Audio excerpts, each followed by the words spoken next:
Hey guys, Mr. Mac here. I'm just going to give you a very quick tutorial on how to use Voicethread. So after you read through the Canadian Shield and Interior Lowlands regions, you will have to add to a Voicethread.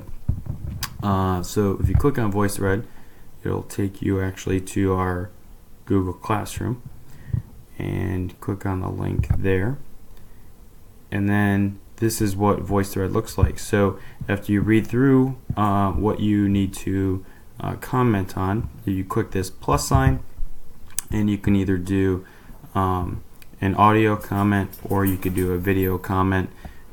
Either way, that's what I want, not a text comment or an uploaded comment. So click on either of these,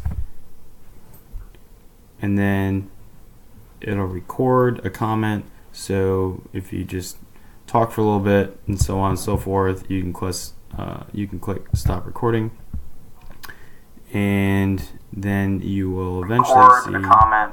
So if you want for a little bit, save it. So on and so forth. If you don't, cancel. So I don't like that.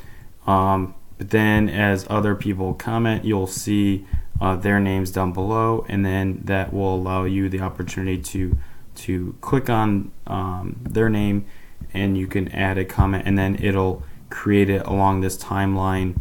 It'll create it along this timeline over to the side there.